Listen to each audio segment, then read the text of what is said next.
Hey guys, the Mortgage World update for you this weekend.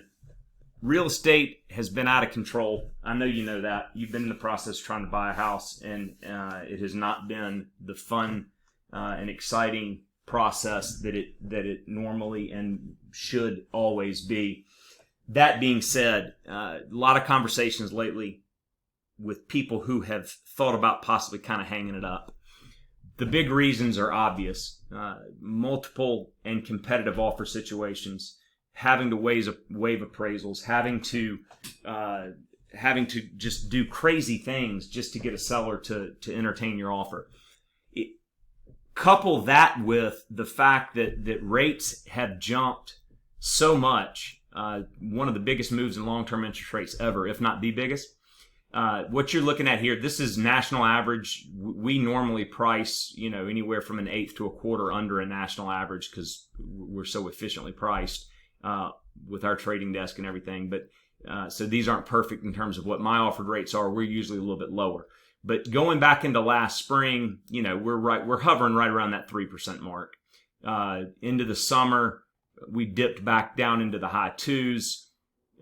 Climbed up out of it, and through the fall we're in that low 3 range. I mean, that was pretty consistent, and people get a little complacent when things stay the same for so long. But then you'll see as we get into 2022, that's when the lid really started coming off. Now I know that you're thinking, oh well, the Fed is raising rates. Well, the Fed doesn't set mortgage rates. The Fed is fighting inflation by raising the Fed funds rates, by raising prime rate, etc. Inflation is the arch enemy of mortgage money. That's why mortgage rates have been going up, as we've been seeing 8% inflation data and CPI and PPI and all of those things just skyrocketing. That's why mortgage rates are going up the way that they have. And once they started, I mean, the lid really came off once we got through January. I mean, you see we're in the mid 3s still at the end of January. By the end of February, we're starting to creep into the 4 range. And then March is when things really took off. You see how steep that curve gets. And by the end of March, we were threatening that 5% range. And then through April, into the low 5s, and then really peaking around Cinco de Mayo, up around 5 3/4, 5 5/8. Have come down a little bit, which is nice.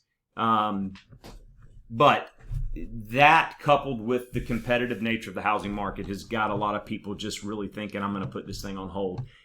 Here's why I want to keep you in the game. And I think it's important to think about it that way. This is from a wealth building, overall net worth standpoint, buying now is still going to be your best bet in spite of the fact that rates have gone up. So depending on who you look at, but NAR, Zillow, Mortgage Bankers Association, they all put out their home projections or home price appreciation projections.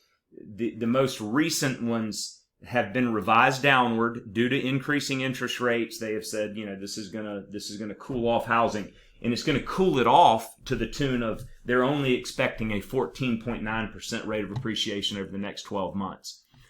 So what I wanted to do was give you a little snapshot of, buying today, $300,000, just pulled it out of the air. 10% down payment, again, just pulled it out of the air. Doesn't matter if you're buying $100,000 or $700,000 or $1.5 million, doesn't matter. These are proportional shifts. So this is a great example regardless of what actual price range you're in.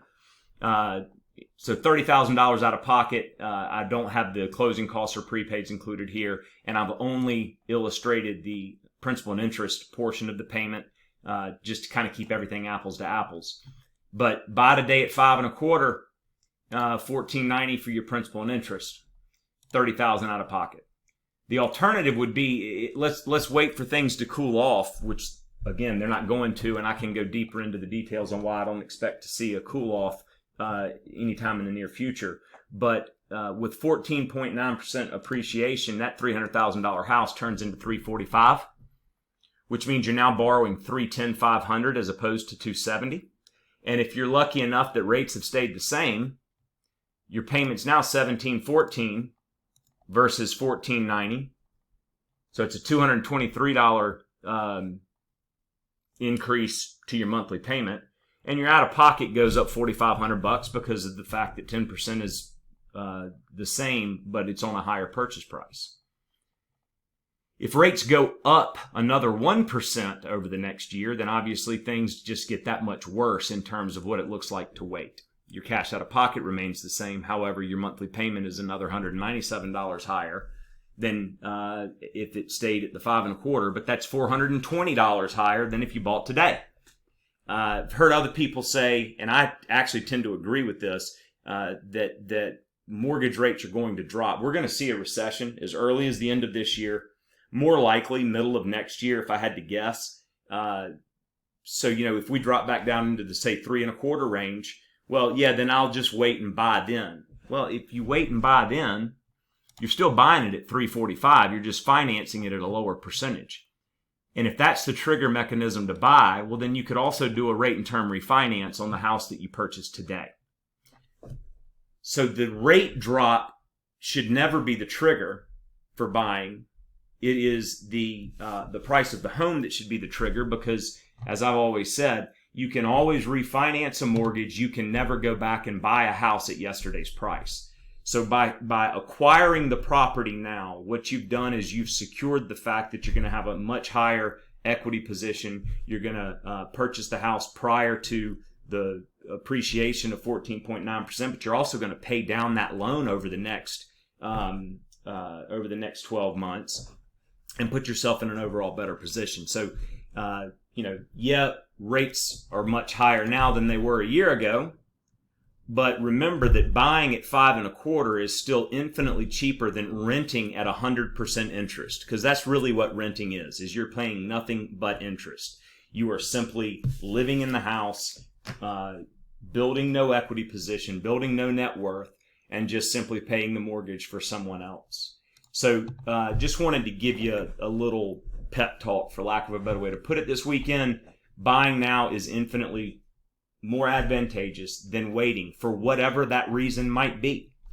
So give me a buzz, schedule some time with me if we want to get back on the phone and kind of run through everything. If you've got a specific property that you've seen, shoot me the property address. I'll update your numbers, make sure that you've got a good grip on what everything looks like with the way that rates are now versus the way that they may have been when we initially put everything together. I'm here for you. Let me know what I can do to help, and I will absolutely look forward to talking to you soon. Thanks a bunch.